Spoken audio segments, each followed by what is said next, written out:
Sorry, Don. So you want me to go as the third speaker after the? No, you're the last one after. That's fine. After Richard Lee. Okay, that's fine. So is it an updated agenda? Yeah, there's an updated agenda, and I think it's okay. Just the speakers change. The first one I put Sandra? no, Eliza Olin. Okay. And the second is Sandra. Third is Richard. Last one is you. Okay, thank you. Okay.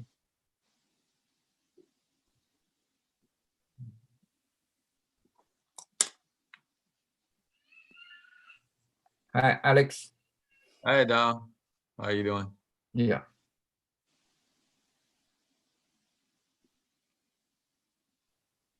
Hello, Don. Hello, everybody. Hey, Dr. Jiang. Farmer is here. Yes, I'm reporting to your leadership. Not later. Hi, Fulton. Hi, Don. How's it going? Good. How's everyone doing? Okay, Richard is here. Edwin is here. And Alex is here. And I have okay, let me see. Who's there?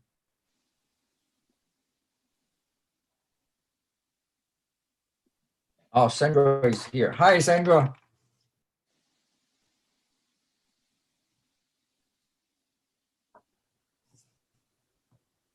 Oh, okay. Hey, Don. Elisa is here.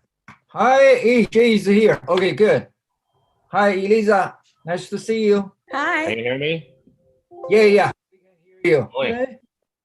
Jay from Wisconsin. Hello, Jay. Yeah. Hi, hey, how are you? Hi. Great. Nice pie-based breakfast. Yeah, for Wonderful. all the speaker, let me check all the microphone work. Okay, Elisa, your microphone is work, right? No problem. 可以吗？ Yeah, good.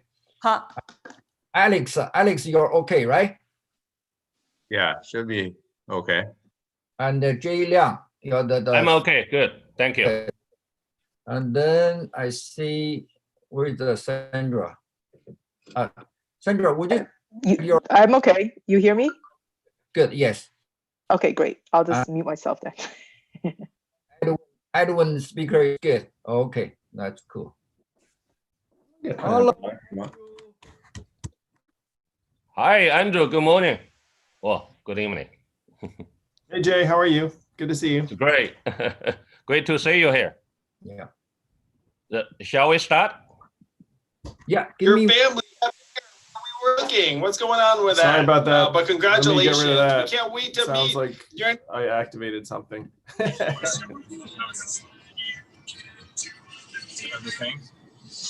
about I'm watching Andrew Yang right now. Oh, sorry, everyone. Is that me again? Hello, everyone. Avery, can you turn down the volume, please? Okay.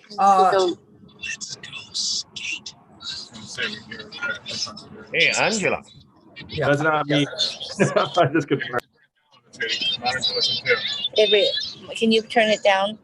Please mute yourself. Everyone mute yourself. I'm going to call people to talk. Okay.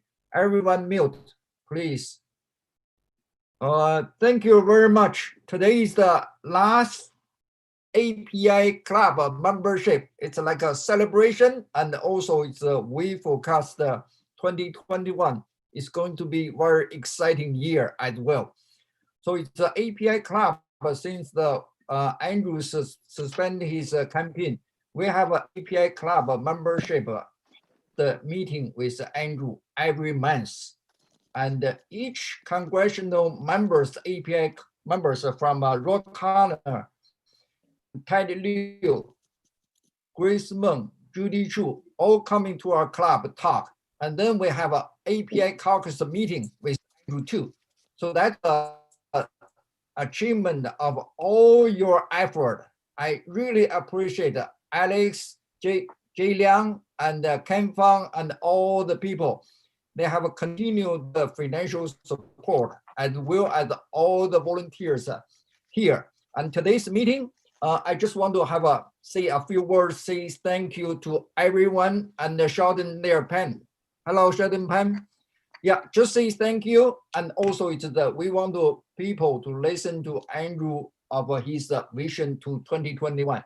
Of course, the meeting, I have invited 4 candidates in New York City. They run city, they run district attorney office. So it's, I'm going to give them each of people 2 minutes to introduce yourself and give a little bit of briefing of your campaign status. And of course, the first one, I want to say thank you to Jay Liang to sponsor today's event. And now it's, I think it's, I'm going to turn the mic to Jay Liang to do the opening remark. Thank you, Jay. It's your turn. Thank you, Don. Thank you, Don, and thanks, Andrew. I got to introduce a few good friends here from my side as well. I already saw Mr. Wenqi Chen. I'm not sure. Can you hear me there? Yes. Yeah, well, Wenqi, you want to say hi to Andrew? Wenqi is the co-founder of VIA Technologies and also chairman of TVBS, the largest TV broadcasting company in Taiwan. And Wenqi, thanks for coming and thanks for your support here. And also I saw Kirk Young here. Kirk is our, well, I would say the financial leader from Arizona. Then he's the chairman and the CEO of Kirkland Capital. And Kirk, you want to say hi to Andrew here as well? And thanks for support here. Yeah, thank you, everyone. Thank you, Jeff, for the introduction. Hello, Andrew. Nice to meet you here. Thank you. Wonderful. Thank you. Thank you very much. And we look forward to more support from you in the future. I feel like Kirk must have been part of the Yang Gang. There we go. There you go. Perfect that's sense. Great. I'm not sure is well, I didn't say other people, but if I saw if I say other, well, Angela, is Angela Sun here? Is from well, ex Bloomberg. Angela, are you here? Yes. Hi, I'm here. I was on mute. It's good to Hey, be here, thank Jay. you. Thank you for hosting. Yeah, thank you very much for supporting here. Angela used to work as the chief of staff for Mike Bloomberg, and now she is also a venture capitalist. And thank you for support, and thanks a lot. Yeah. Thank you for having me. And of course, we have a major topic today is running for the mayor of New York, and you certainly have a lot of experience there. And we look forward to your comments as well. Let me say, well, I supposedly, well, I would have a few other people. But anyway, let me begin with my own comments on my own suggestion. Well, at the beginning, I was wondering whether Andrew would be able to get into the administration to run the small business administration. I would say that's a great platform. Of course, it's a small platform. Obama made it as a cabinet member, but it's still a small one amongst many other ministries there. However, small business administration might be a great platform for Andrew to start with and make it as a plus. When I say plus, number one, we got to include innovation there. Number two, we got to include entrepreneurship there. Of course, small business people are mostly entrepreneurs. And number three, the public policy going along with the progress of technologies, you know, including but not limited to UBI and many other welfare programs Andrew has been advocating there. Well, lately, I believe Andrew might have a chance because the mayor of Atlanta just turned down the offer. And I think if it's possible, Andrew should approach the transition team to ask for that job. And that's a great platform to start with. Of course, Neil, I was thinking that the Prudential Advisory Commission for Entrepreneurship, Innovation, and many well, other related issues, including public policy, may also be a good platform for Andrew to build up a national network of entrepreneurs and also people who are interested in UBI and many other public policy issues there. and that would create a great grassroots and also possibly fundraising platform for Andrew in long term. Not only for potentially mayor of New York, governor of New York, or but also maybe 2024 or 2028 for the presidential campaign again. So those were originally my ideas, but after discussing with Don and many other friends here as well, I think that New York mayor might be a great kickoff point for Andrew to have a foundation in the politics of the states. So I am also very supportive to that idea if we have a good chance to win the mayoral race in New York. Of course, I look forward to more comments, more strategies from Ragan and from Andrew. And then maybe we can ask some questions later. So Don, that's pretty much my comments here, and I turn back to you. Thank you, Jay. Thank you, Jay. And before Andrew jump in, and just make an announcement that this meeting is not a campaign for the mayorship in New York. It's just explore the 2021. And next, I think it's I have a couple of candidates from New York City. The first one, I want to give Eliza Orlins the 2 minutes. You can introduce yourself, Eliza. Thank you so much. Thanks, Don. Thanks everyone for having me. I'm so happy to be here with all of you and my friend Andrew Yang for this conversation. As someone who's been a public defender in Manhattan for over a decade, who has represented more than 3,000 New Yorkers in court, I've witnessed the two systems of justice that we have in this city firsthand, one that works for the wealthy and well-connected, and one that is rigged against everyone else. And one of the many things I admire about Andrew Yang is that he's someone who knows this, who recognizes that our current system is, as he puts it, a disgrace. And so it's an honor to be here with all of you and with him for this conversation and to figure out how we can bring about real innovative change to the city of New York in this area and so many others. As Don said, my name's Eliza Orlins, and I've been a public defender in Manhattan for over a decade. 大家好，我的中文名字是欧美玲，我会说中文，可是我的中文不太好。As a child, I lived abroad in Beijing, and my parents adopted my sister from Beijing when I was 4, and my dad is the president of the National Committee on U.S.-China Relations and focused on really encouraging an understanding between the United States and China.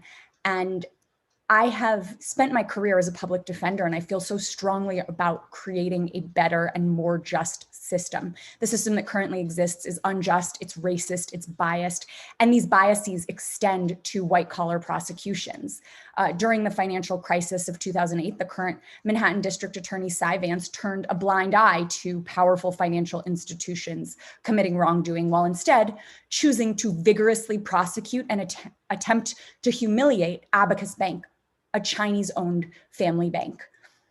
The system is rigged, not broken. I've come to realize if we want to change the system, we have to change the DA. And that's why I'm running for Manhattan District Attorney. And I'm so excited to be here with all of you and have this conversation. Thanks for having me. That was tremendous, Eliza. Wow, you're like an honorary Asian. You like Thanks, speak Andrew. Chinese better than a lot of us, plus your family and your sister. That's incredible. Yeah, next speaker is Sandra N. Huang, right? And I think it's before you talk, I really want to say thank you to Fulton. And Fulton has been done a lot of work for the connect me with all the New York API leaders. Thank you, Fulton. And I turn the mic to Sandra. Go ahead. Thank you, Don, and thank you, Fulton. Thank you, Andrew. So hi, everyone, and happy holidays, and thank you for having me. My name is Sandra Ong. I'm a city council candidate in New York City's 20th council district, which includes most of Flushing. I'm also the current state committee woman for New York's 40th Assembly District. I work in Congresswoman Grace Meng's office and as executive director of Grace's At the Table PAC, which is dedicated to expanding women and minority representation in federal office. So a little bit about myself. My family escaped the genocide in Cambodia, and we made it to Flushing when I was 10. And after attending all the public schools in the district, I graduated from Columbia Law School. And prior to entering government service around 15 years ago, I was a not-for-profit attorney working with victims of domestic violence. I'm running for council to ensure that the voices of all New Yorkers are heard and to make sure our recovery from the pandemic includes every community, whether it's small business struggling through the pandemic or individual trying to access public benefits. We need more outreach in the languages that the New York's diverse community speaks. New Yorkers are struggling, and we need real substantive answers to the challenges that all neighbors are facing. And our campaign's vision for a more inclusive New York that's responsive need to every community has gained widespread grassroots support. We received hundreds of donations of last week. We are one of the top 3 campaigns in Queens for the amount of matching funds received. I'm excited to say, just opened up office. I'm ready to take on the challenges of shaking up City Hall. And today, I'm so thrilled to join such a dedicated group of API community and political leaders across the country and fighting to push humanity forward. Thank you so much for having me here today. Hey, Sandra. That was so fun. We hung out in Grace's office. We did. We took many pictures too. Being Asian, we have to take pictures. That was fun. Yeah, that was a fun day. Thank you, Sandra. Next, I bring Richard. Thank you, Richard. Welcome to our meeting. All right. Thank you, Don and Fulton and Andrew, for giving us the space to introduce myself. Again, my name is Richard Lee. I am also running for city council in the district that's actually neighboring Sandra's. My district is 40% Asian, and 30% of the electorate base is Asian American, mostly Korean and Chinese. My background, I started off as a community organizer for a nonprofit organization. First, as a tenant rights organizer, fighting against these unscrupulous landlords who were trying to evict rent-regulated tenants.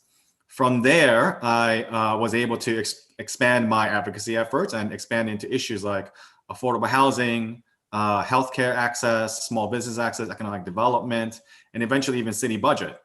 My next step from there was I actually joined the city council as the budget and legislative director for the deputy majority leader, able to use my expertise to bring government to the community. And currently, I serve as the budget director for the Queens Borough President. So budget director for the Borough of Queens, overseeing over about $500 million in investments that are going on into our infrastructure, like our playgrounds, schools, parks. And right now, I'm hoping to run for city council to use my expertise to engage the community and give back to the community in a way that I can use my experience, especially now in this point in time. I think right now is a real inflection point where we do have a public health crisis, but we also have an economic crisis that we are really going to have to struggle with for the next couple of years. And as the city moves forward to determine how we're going to utilize our resources, it is important that we do consider the families in our neighborhoods and those who are in need of the wide range of services, and balancing that with the limited revenues that we have. And having people in the city council who's going to counterbalance that, I think would be one of the most critical things over the next 3 to 5 years as our city shapes and turns into something that has never been done before. So with that, I'll give up my time. So thank you again to Don, Fulton, and Andrew, and hopefully we can keep seeing each other a little bit more. Thank you, Peter. That's incredible. I was just looking up your opponent. Oh, sorry, Richard, my bad. I was just looking up your opponent, whose name is Paul Vallone. Is that right? Oh, he's the current sitting council member, and he's termed out. So I'm hoping to replace him because he will be leaving the seat. It's a vacant seat. So he's out no matter what. Who else is running in this district? It's a man. The primary candidate is a man named Tony Avella. He used to be a sitting state senator, but he lost his seat, and so he's trying to find another job and run for this seat, which he held about 12 years ago. But my district is, very much younger now, and it is very much more Asian, and so there is a base. You could be like, there's a new Asian sheriff in town. Yeah, I'm into it, Richard. Yep, there's a base for who are interested in seeing an Asian American elected in what is like the third highest percentage Asian district in the city. I think some people here tonight who resemble that. Thank you, Richard. Congratulations. It's awesome seeing you and Sandra and Eliza run for office. This is tremendous. Thank you. Thank you. Next is Edwin Wong. Hi, everyone. Good evening. Thank you, Don, Fulton, Andrew, as well as Jay, for this opportunity to speak with everyone here. Again, my name is Edwin Wong. I'm also a New York City Council candidate for District 29 in Queens, which is approximately 25% Asian American and growing. If you know Queens, that's Forest Hills, Rego Park, Kew Gardens.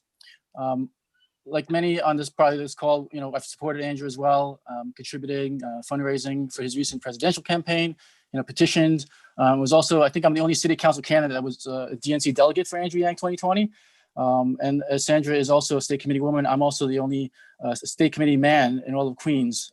I guess I should say the only Chinese American state committee male in all of Queens.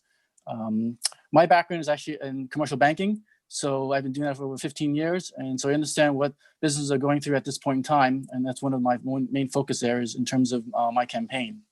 And so again, I'm actually focusing on 4 areas, again, trying to move everyone forward together.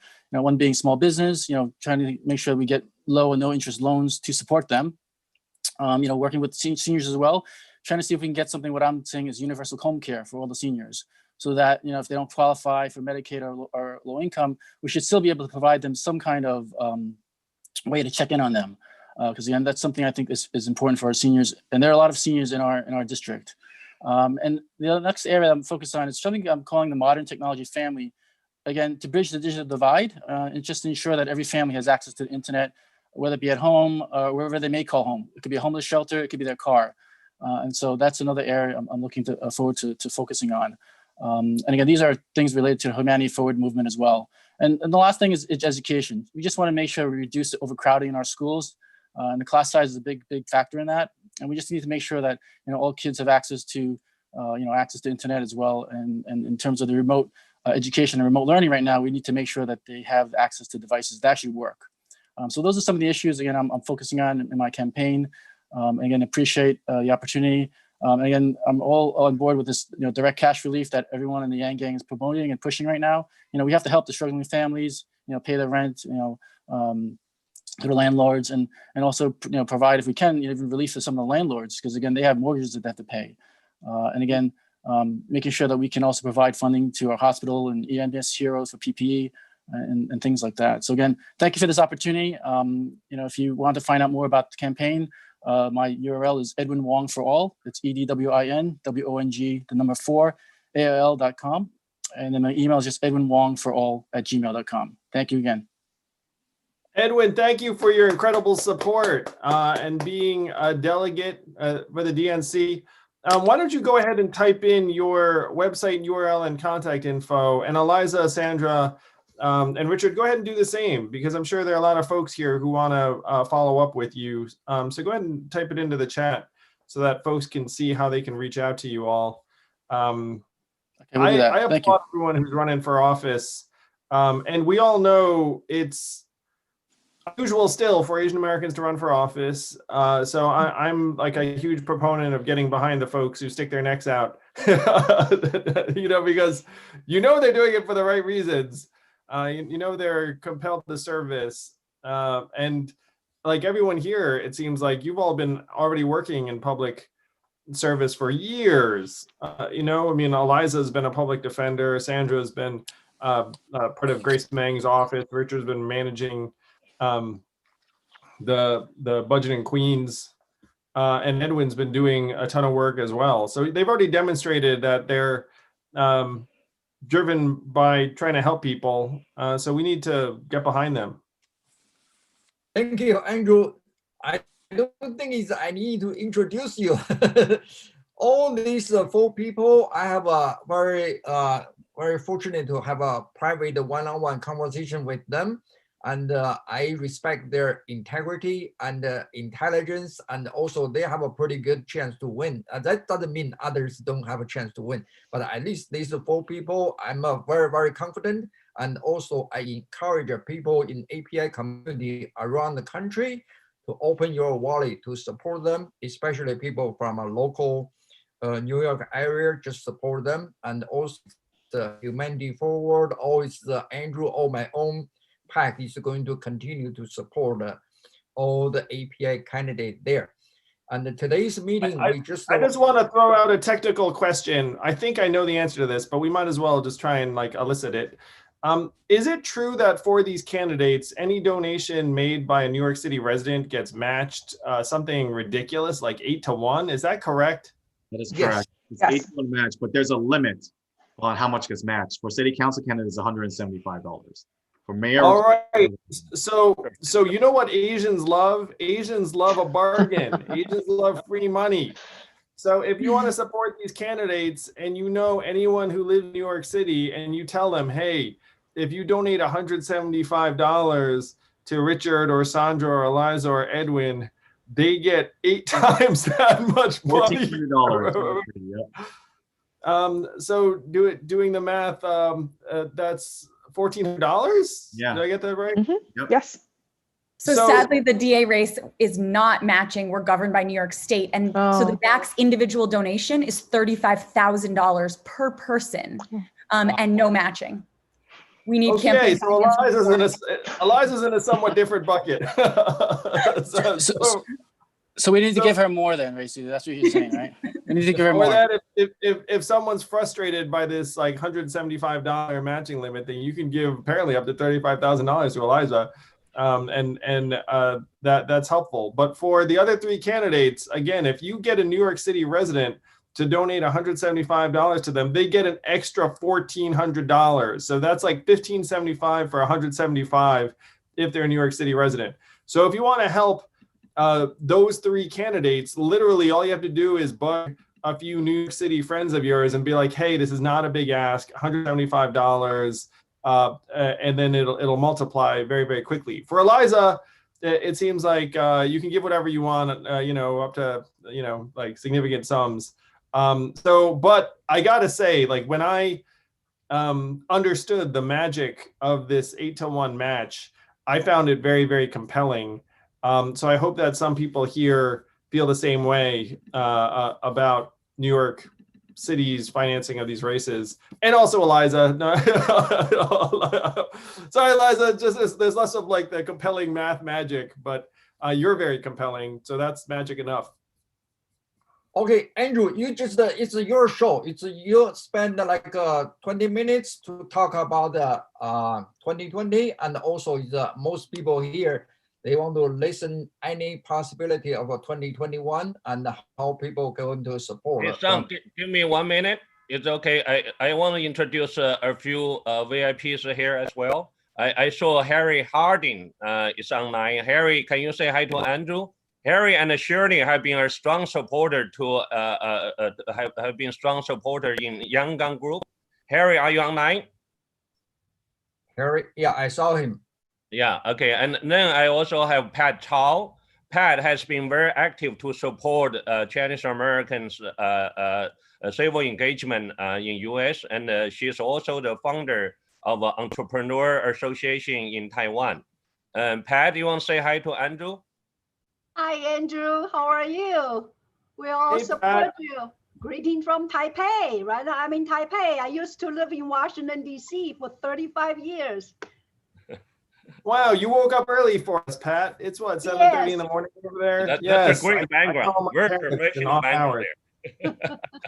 there. Jay, I also if have I a could say hello to Andrew as well. I'm Harry Harding from the University of Virginia. But if you recognize the tower behind me on this virtual background, no, that's not the Empire State Building, although I grew up in New York City. That's Taipei 101. Like Pat, I'm also in Taipei. My previous position at the University of Virginia was the founding dean of the Frank Batten School of Leadership and Public Policy. And that's very appropriate because I see on the screen a lot of emerging Asian American leaders who will play an increasingly important role in state and local and national politics in the United States, especially, I hope, Andrew Yang. I first met Andrew at a luncheon in Hong Kong that was hosted by a dear friend, Jim McGuire, and was immediately impressed primarily by the fact that it seemed to me that Andrew was the only one who was looking forward to a difficult future for people who are trying to make a living in the United States. So many candidates and indeed political leaders in the US are what I would call nostalgic for some time in the past, whether it's the 50s, the 60s, the 2000s. Andrew is looking towards the future, and it's a very, very challenging one. So that's why I supported him. My wife, Shirley Lin, is presently in Hong Kong, but she sends her best. I just spoke to her, and she's sorry that she is not on the call. Hey, Harry, good to see you. Say hey to Shirley for me. I will Thank do you, that. Harry. But one more add-on for Harry. Harry used to be the advisor for President Clinton. So he's an expert on, well, many things there at the national level and the international level. But the last one I want to introduce is my mentor, C.K. Mao. Mr. Mao is the ex-prime minister and the ex-minister of transportation in Taiwan.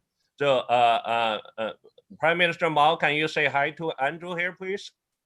Yes, Andrew and everyone, it's good to join this conference, and also give me the opportunity to familiarize myself with the outstanding Chinese American activity, particularly the participation in the US political arena, which is an area I'm a stranger. I would like to be a silent listener in this conference. But by the way, I would say I endorse the comments Jay had provided in the beginning of this conference. Thank you, everyone. Thank you. Thank you, Mr. Mao. And well, Mr. Mao has been an inspiration for me to get more involved with civil engagement in US. And I've been always following his guidance there all the time. Thank you very much. And thanks, that's it. And Dong-Yong, take over, please. Thank you. Thank you. Andrew, it's your time. And also, you have any conversation with four candidates about the local issue? They are four here is ready to interact with you, whatever the subject you want to talk. And also, I see a couple of good friends here, Yu Xi-Chai there, Rachel Yang there, and thank you all, Xiaoyan Zhang, thank you all. And it's your turn, Andrew. Thank you. Sure thing. For the candidates here, I'm following you on Twitter right now, which is like a reasonable way for us to stay in touch, I've found, because it's a great and powerful tool. Also for the candidates, I want you to know, I've actually been where you are right now, where you're like, okay, I'm not talking for a minute. Do I need to have my video up? Go ahead and like disable your video and then relax. And if anyone wants to like, no, really, it's a pain. I've been a candidate and you're like, well, I don't want to be rude. But at the same time, you know, I'm just listening to someone talk. So do I need to like have the video on? So go ahead and disable your video unless someone wants to, you know, like ping you and let you know. You have tons of stuff to do. I know how it is. And I want to urge everyone here to follow up with Sandra, Richard, Edwin, and Eliza. Their websites are listed there. You know, they are the exact kind of people that we always talk about. When you talk about, oh, I wish more great Asian Americans ran for office. I wish more people would run for local office in really impactful ways. And then when they do it, you have to get behind them, or else, you know, like folks get the message. It's like, wait a minute, like, do people really want me to take this on?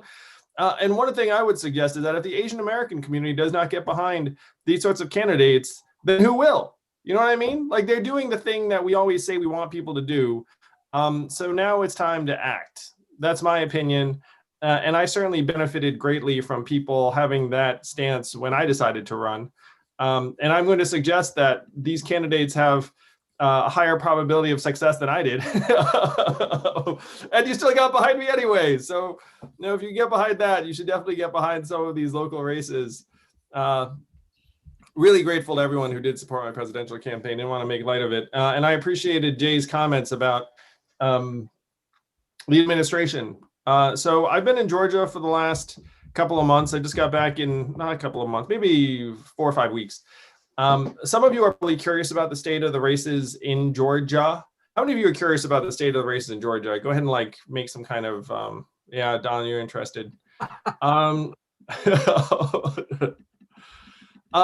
will say that for those of you who are into Asian American involvement in politics, Georgia is actually an Asian American epicenter in a way that I did not realize. Asian Americans are 4.7% of the electorate in Georgia.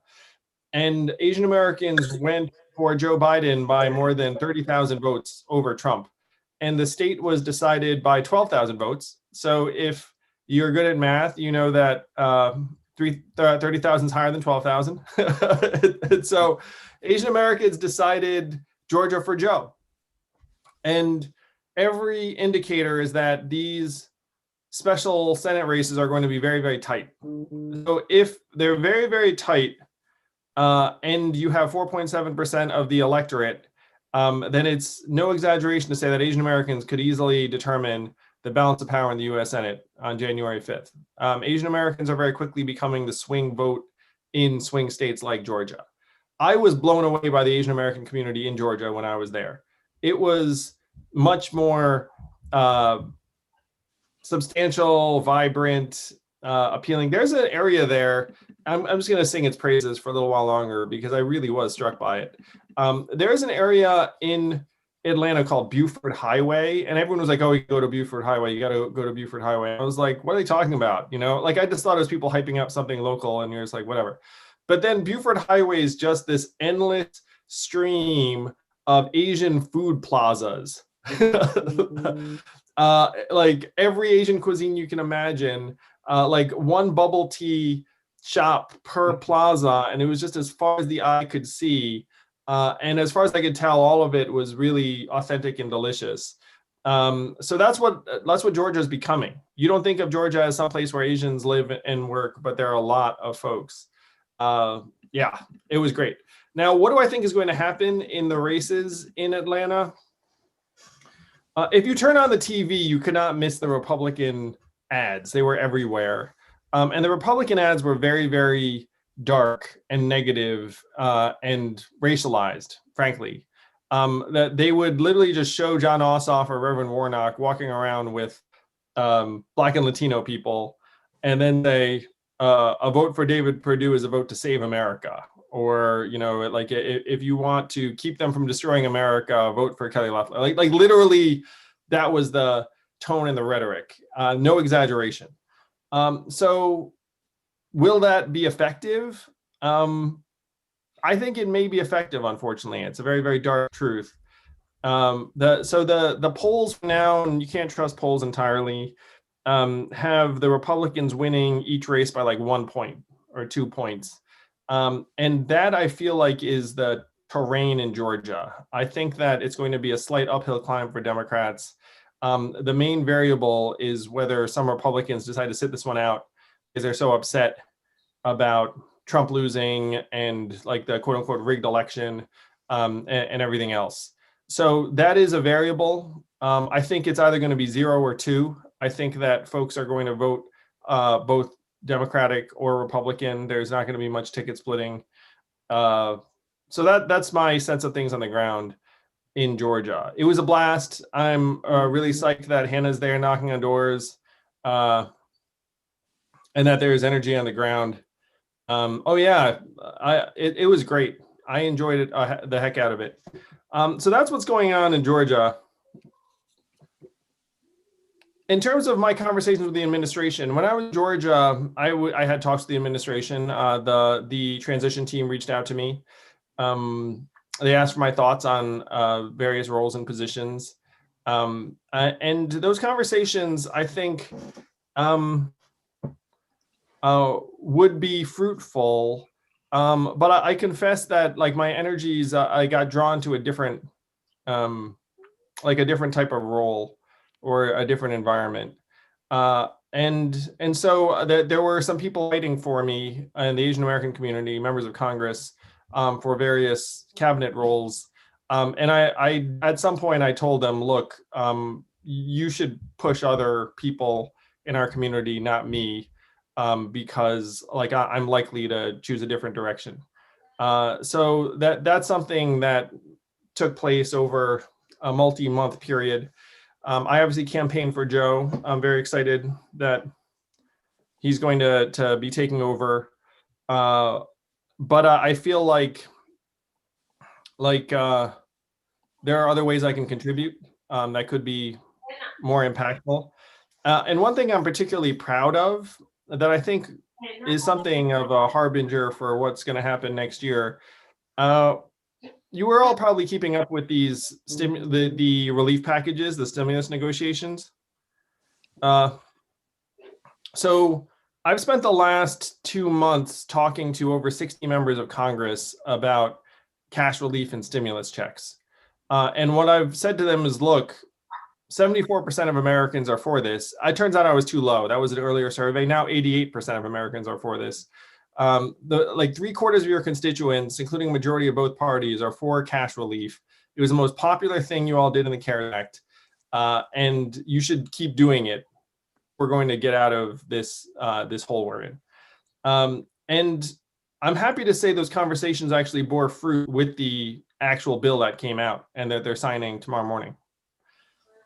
If you remember, in the beginning of December, 8 senators, 4 of each party, proposed a compromise bill. So Nancy Pelosi, Mitch McConnell couldn't come to terms. There was a gap, and then these 8 senators stepped forward and said, here's a $900 billion compromise bill. Now, that bill did not include stimulus checks, if you were paying attention.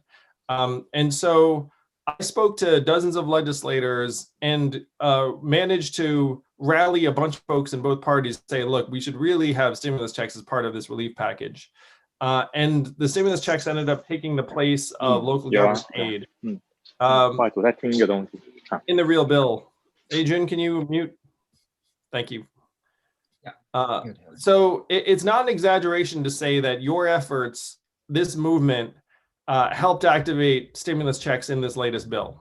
Now, were the stimulus checks as big as I wanted them to be? No. $600 a head, though, applies to every adult and child in a household, essentially. It includes dependents in a way it did not last time. So if you are a single mom with 2 kids, you're going to get $1,800. If you've got 2 adults and 3 kids, you're going to get $3,000. So this is like, you know, like significant for many families. And the thing I'm super excited about now is that there is not going to be a relief bill without stimulus checks, in my opinion, because the CARES Act had them, this one had them, 88% of Americans are for it. Politicians are realizing that this is the thing that people are most excited about in these relief bills. And so I think that the 2021 relief packages will have to consider them or include them. And I said to my team last week when all this stuff came together, it might have been the greatest day of my professional life last week when I got the call from our team that's been lobbying legislators saying, hey, I think we got stimulus checks into the bill. We helped activate over $160 billion in financial relief for the American people over months of work that culminated in like a flurry of calls over the last 2 weeks. So that's an example of something I'm super proud of that I feel like you all should be proud of too. Folks who got behind me in the campaign early on when I know it was not like a very likely scenario that I would outcompete half a dozen household names and the rest of it. But that movement led to dozens of members of Congress being willing to take my call because they know at this point I've got, you know, millions of Americans who follow me on social media or on a mailing list or something along those lines. So I've got like a group, like a following. And so members of Congress will meet with me via Zoom and then come away saying, oh, I think he's right on this cash relief thing. It seems very popular. And when I talk to my people, they want it. So our campaign ended up leading to this effort that got stimulus checks included in this package. So if you're proud of that, you should be proud of us because we made it happen. I've gotten several messages from these members of Congress who thanked me and congratulated me and said, like, this won't happen without you. You were integral to the whole thing. It's really a thrill. So hopefully you all feel great about that because I feel great about that. Now, as for what the future holds in 2021, I'm still optimistic about these remaining administration appointments.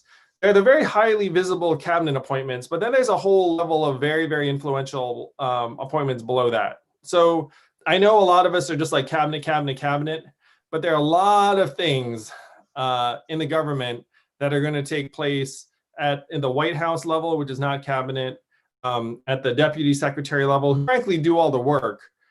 Because the secretary is essentially like showing up to things and giving talks and speeches and cutting ribbons. And the deputy secretary is actually moving the machinery of government. So there are a ton of appointments still to come. And certainly I hope that the Asian American community gets robustly represented in these appointments.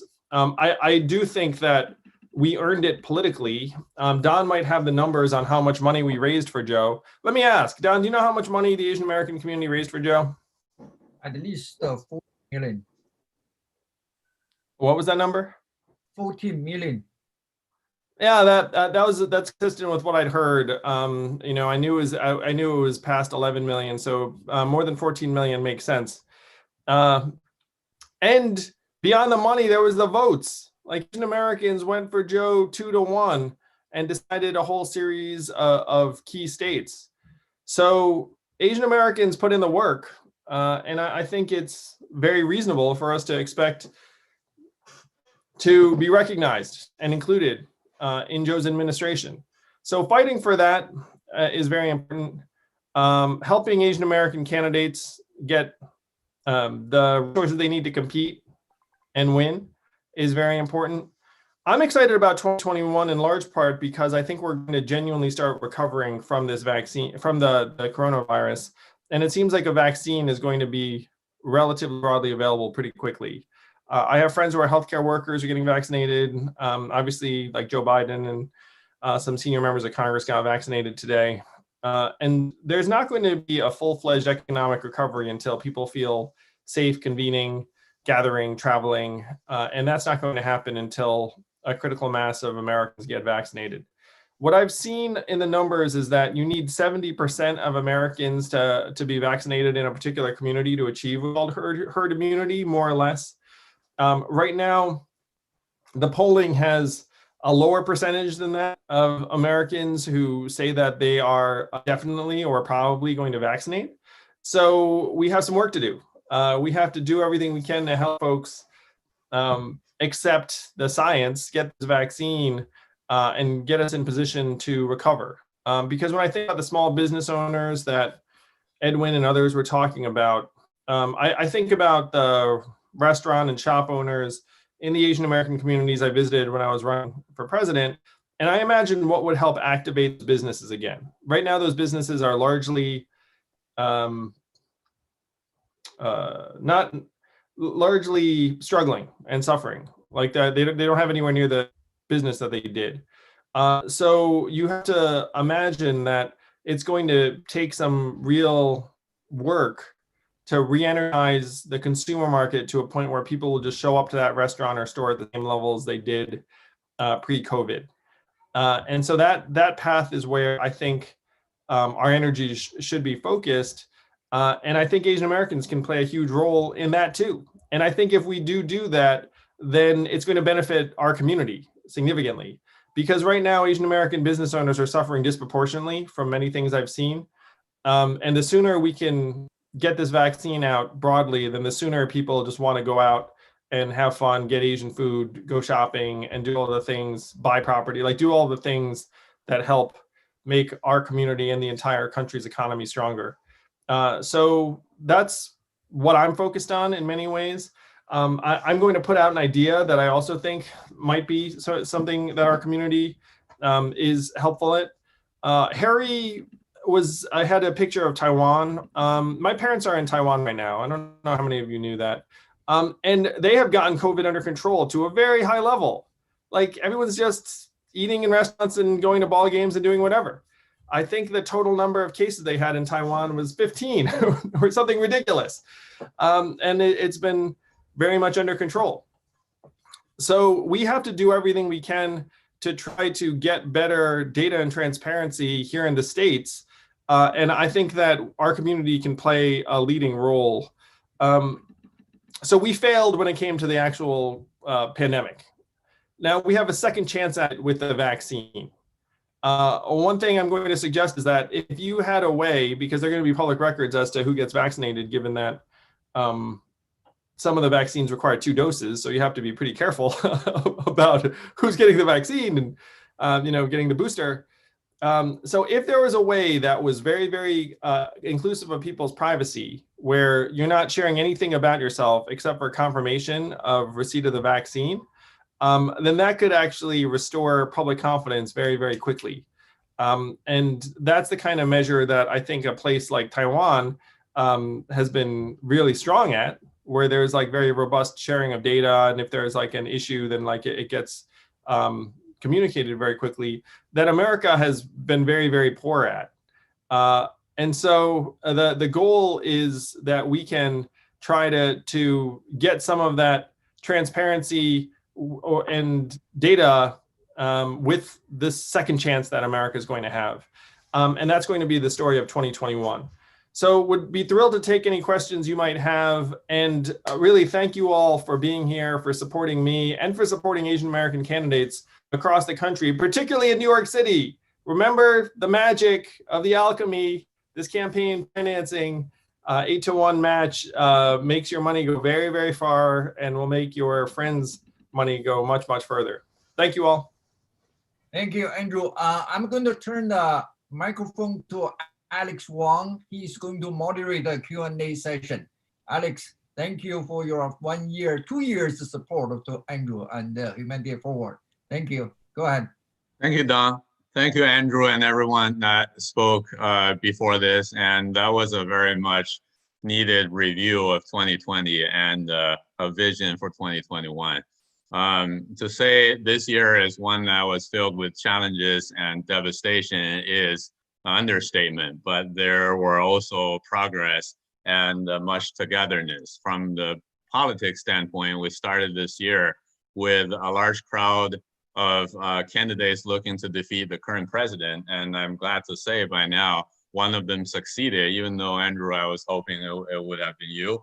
But it's we are in the edge of ushering a new era of hope. And I can't wait to see how you, everyone here, and us as a community can play a part of that. So let me bring in some people from the audience to ask their questions. Mr. Sheldon Pang, please start. Thank you. Andrew, great to see you again. Also, I'm very glad to see the other dedicated candidates for public service and from our communities. And I consider Eliza an honorary member of our community. Now, Andrew, I think this year you rose to a very well recognized national profile, not so much because you're an Asian American, but despite you're an Asian American. That's my view. But in this year's, we all recognize, as you mentioned, Georgia as an example, there's quite a bit of a political awakening for the AAPI community. And I would contribute that mostly to two people. That's Donald Trump and Andrew Yang, okay?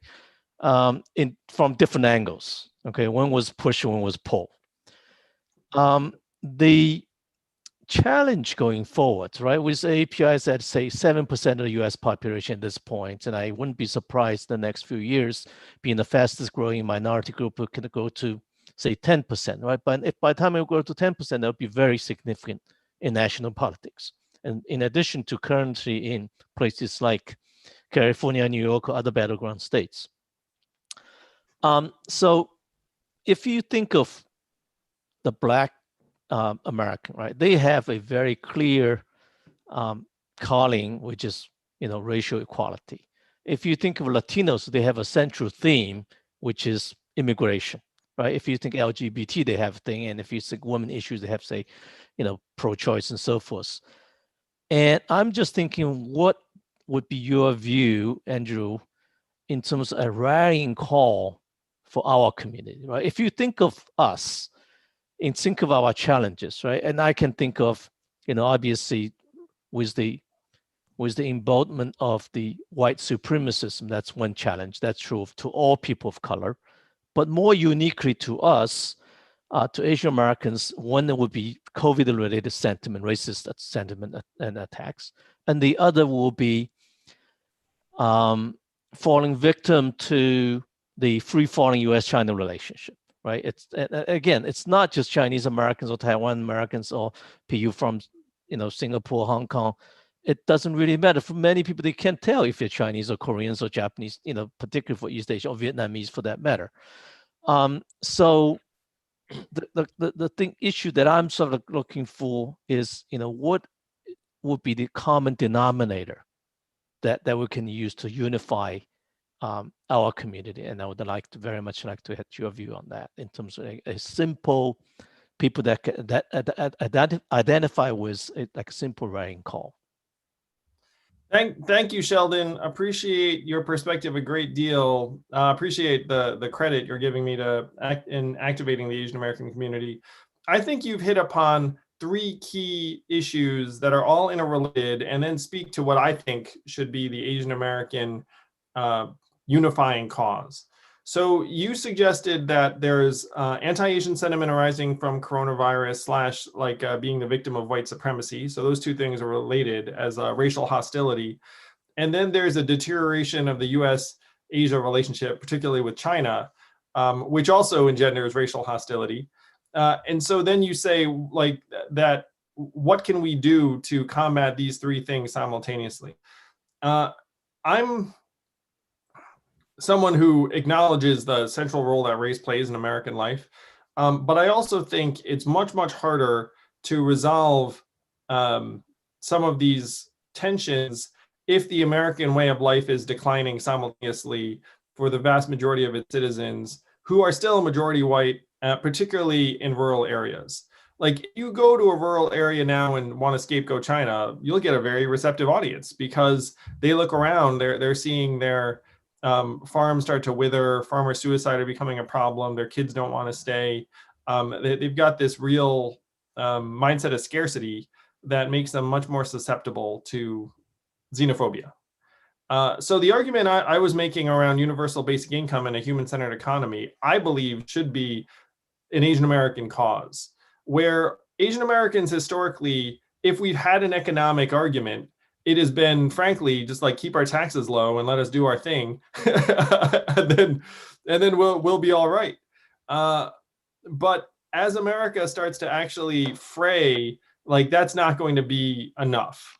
Saying that our communities will be able to take care of ourselves and our families, which, by the way, is becoming less true now anyway, because we're much more socioeconomically diverse than we were even X number of years ago. And we get a fraction of the public resources that you'd expect given our population. But to me, we have to be the group that's trying to combat this mindset of scarcity and racial animus with a message of abundance and racial unity. And that's very elevated. That's not let's keep everyone's taxes low. That's, look, this is the richest, most advanced society in the history of the world. It's given us and our families so much. And we need everyone to get that sense of optimism back before it's too late. Now, there are other messages that I think Asian Americans should be unified around. I think an intelligent approach to immigration, I think, makes sense, that doesn't have racial overtones. I think that the fact that Asian Americans are here in large part because they see America as a land of opportunity is something that we should sustain. And I think most people would agree with that. But the unifying message, and you're right, Sheldon, that I became a national figure not based upon running on an Asian American message. It was based upon this human message that I believe also can become the Asian American message. And if it's not the Asian American message, then this country is going to be in trouble, because, no offense to anyone, but you have whites and blacks who have these historical legacies of racism. There's a joke. I don't know how many of you have seen the Netflix special by Ronnie Cheng, which is tongue-in-cheek, the title. How many of you have seen this thing? Yeah, so Alex seen it. Sheldon, you might enjoy it. I thought it was very funny. But he makes a joke about how Asians are going to be the referee in the ongoing race war in America, because we don't have any skin in the game. We'll just tell it like it is. And it was a joke. And then he also said, hey, there should be an Asian American president for the same reason. But then he and I met and are now friends. And so he was like, I didn't even know I was talking about you until you actually came along. So it's one of those things where there's humor, but there's also truth in it, I believe. That's a very good point, because if you think of, for example, if you think of, I used to be active with AIPAC, and they were telling me, he said, look, the Jews in Europe before World War II, right, they had all the economic power, but they had no political power. So when times were good, economies were good, people put up with them, local people. But when times turn bad, unemployment goes high and all that, they become the first set of scapegoat to be blamed. And exactly the same happened to, say, Chinese in Southeast Asia, in places like Indonesia and the Philippines and so forth. So in Malaysia, when times are good, they put up with you, you contribute to the economy and so forth. But when times are bad, you become the first victims. They have massive. So it has to be our mission to make times good and not bad. Yeah. So you made the causal relationship with that xenophobia. I think that makes a lot of sense. Yeah. Thank you. Thank you, Sheldon.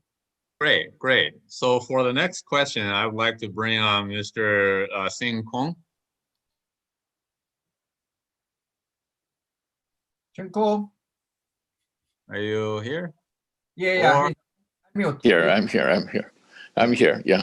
But I just listened to all that. We have been doing that for a long time, and so I'm just want to congratulate Andrew. Really push forward for that. Certainly, we need to support the probably may organize support the candidate all over the country. So maybe Andrew can find a way to work with the Asian American for Good Government, try to support those candidates. So today, Andrew already gave us 3 candidates from New York, right? That we should publicize and give. 4 including Eliza.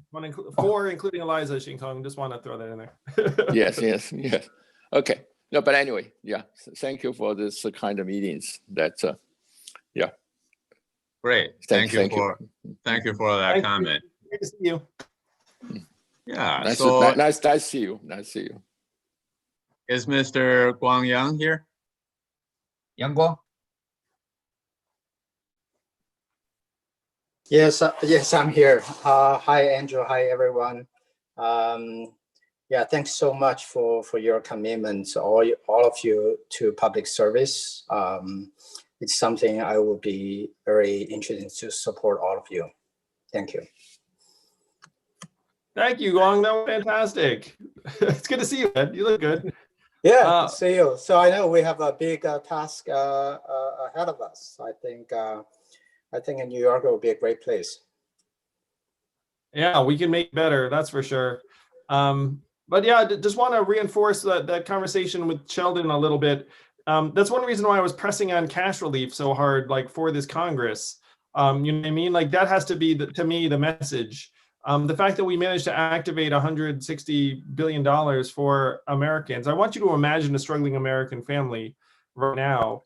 You know, like they're hurting. And in an America that's hurting, it's going to be very easy for people to turn on each other. You know, like you can get to a zero-sum game very, very quickly if everyone's hurting. And so the fact that we managed to activate resources for people will help. And then we just need to be doing more of that at a much higher level. We're in a very strange time monetarily too in the US, because we've just put out between $3 and $4 trillion. And when people are concerned about the deficit and the spending, to me, the first data point you should be looking at is like, is there inflation? And you know, if there's inflation, then you can start trying to become more mindful. But you're not seeing inflation anywhere. You're seeing deflation in a lot of places. You're seeing a lot of prices come down for a lot of things. So in that context, you know, the main concern is getting economic resource into people's hands. It's my perspective on what's going on in Congress right now. Thank you, Andrew. And we have a couple more questions from the audience. One is from Dawson, who is a young person, a student who's living in California. He sees many young people, his peers, getting more involved in politics and wonder what advice you would give them who cannot vote yet to be more involved in Asian American causes in politics and beyond. Thank you, Dawson. The magic of the internet is no one can tell how old you are. So if you're 15 or 16 and you're phone banking or text banking or volunteering for a candidate, let's say across the country, for the most part, you will be just as effective as an 18, 21-year-old or 25-year-old. I have seen very young people get a ton of responsibility on a campaign very quickly that way, and also through online organizing, because you all are probably better at it than anyone else. So there's a ton of good that you can do even before your voting age. And I'm going to suggest it also looks great on your college application or a job application. Yeah, thank you. Yeah, I've been volunteering for Turnout Nation to like increase turnout for like this election and for future elections too. But I'm definitely looking forward to like becoming an adult. That'll be next year. I'm very excited. Great, Dawson. Keep it up. That's awesome. Wonderful. Always good to see people getting involved. And one last question I have here is from Fulton, who wonders, what's your thoughts on addressing some of the political misinformation on social media, especially the Asian American communities, when it comes to topics like vaccine and other politics, UBI, etc.? I could go on for quite some time about this. Misinformation is a massive problem on social media in particular. There were studies that showed that misinformation spreads 6 times more powerfully and quickly than true information. So think about that. The comparison I make is, imagine you were playing a game of soccer or hockey, and when you scored a goal, it was worth 1, but when they scored a goal, it was worth 6.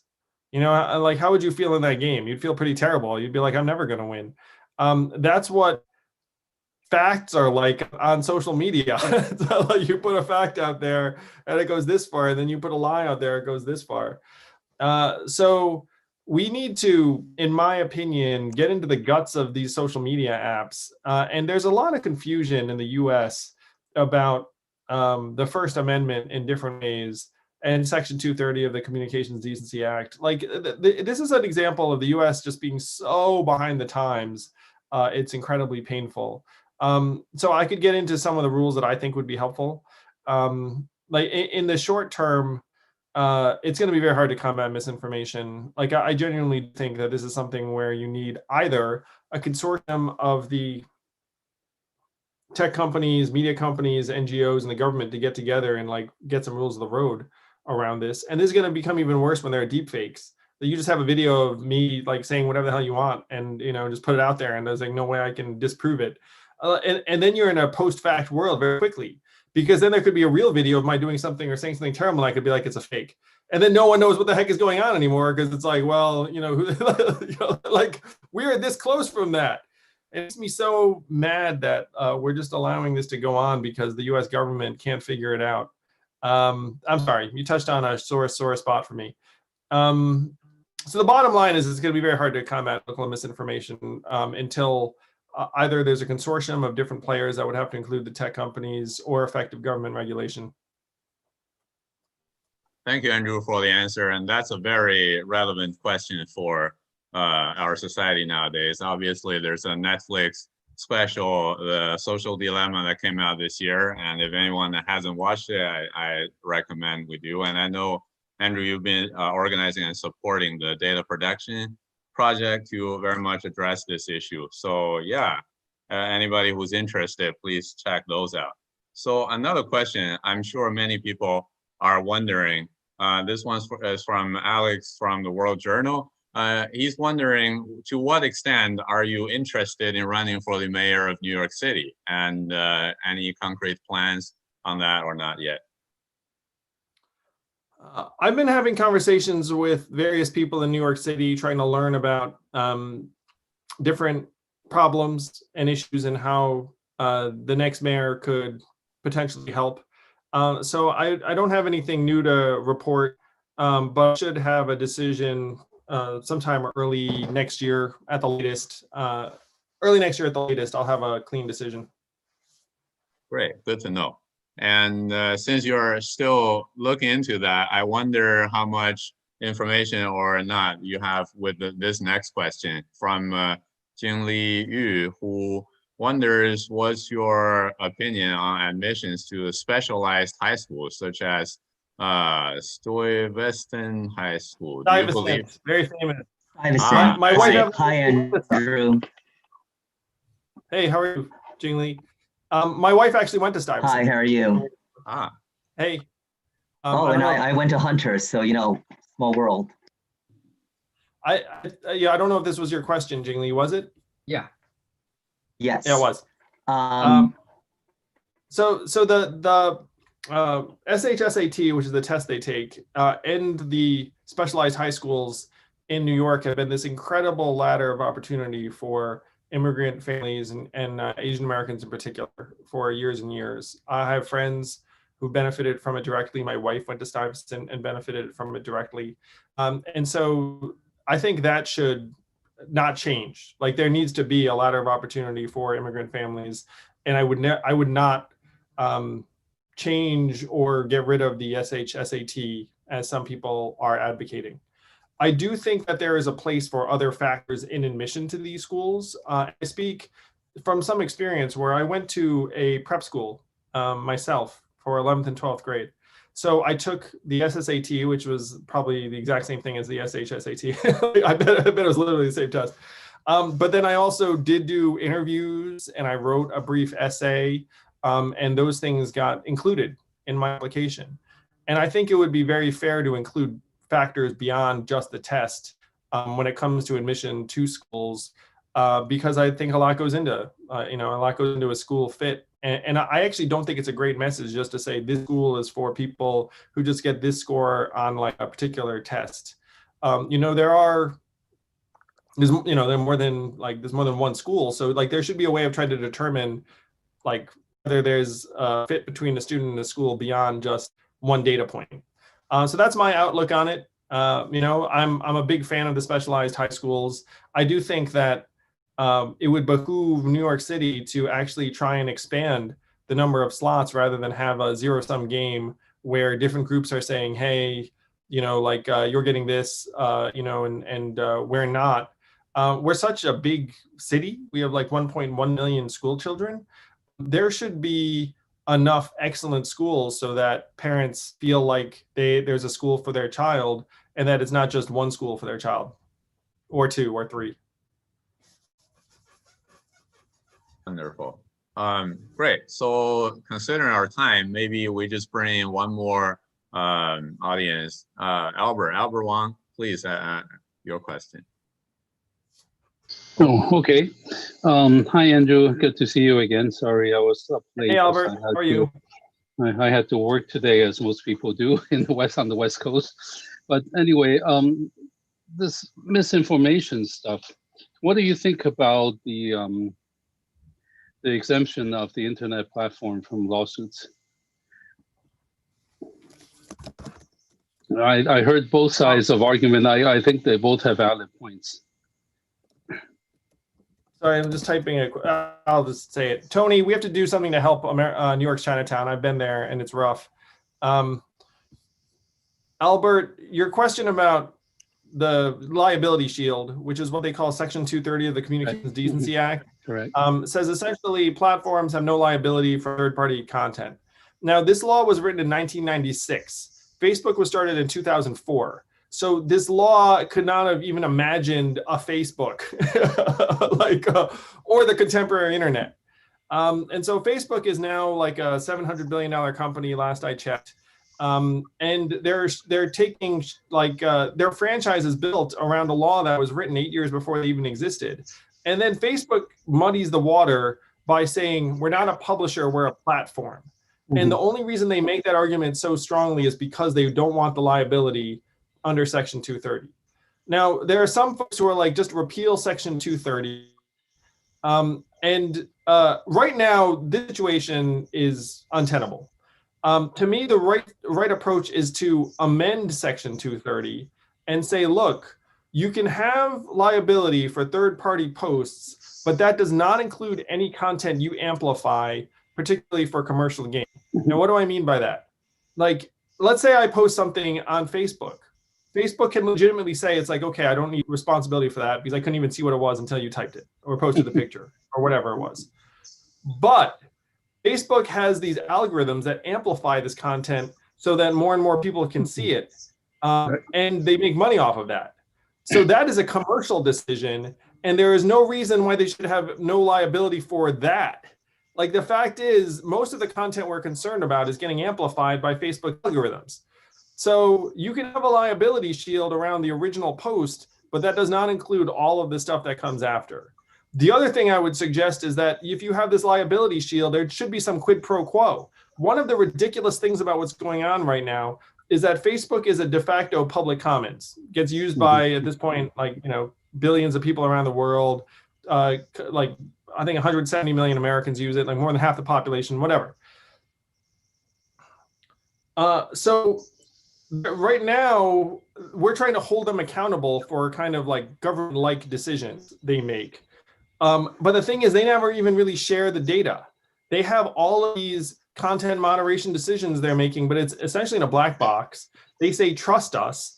Anytime like anyone gets their data and puts the study, they get mad because they're trying to hide their data. So this to me is like where the inequity is. You can't claim a liability shield that allows you to build a $700 billion business and then not share the data with us. Like, if you are the public commons and you de facto are, then you should at least be making these decisions in the light of day where we can all see it, if you're not going to get sued them. So those are like the two big changes I would make. Number one, there's a difference between a post and then a post that you amplify for commercial gain. And number two, if you're going to benefit from this liability shield in the franchise, you need to share your data in real time. Now, if they don't do either of those things, then frankly, like, you should bring the stick down, because you know, like, they're getting billions and billions of dollars worth of value from this liability shield. So you said and or of the two items you mentioned? It would be You think- and, like, they're not distinct at all. You know, you just say, look, you gotta open the code up and like share with us like all these decisions you're making, because you are the de facto public square at this point.